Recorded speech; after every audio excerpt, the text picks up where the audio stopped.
Hello friends, welcome back to my channel in Smart Coding. In this video we're going to see how to silo a copy of object literals.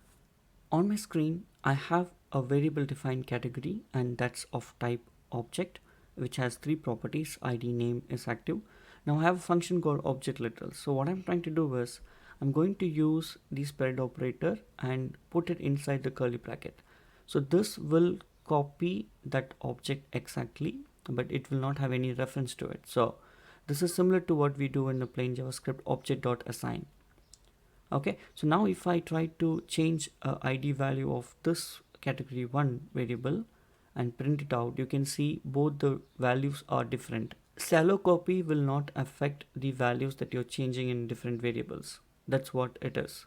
So that's the difference between the object to object copying and shallow copying of an object. Thanks for watching. If you like my video, don't forget to subscribe my channel, like it, share it, comment it, and never forget to click on the bell icon.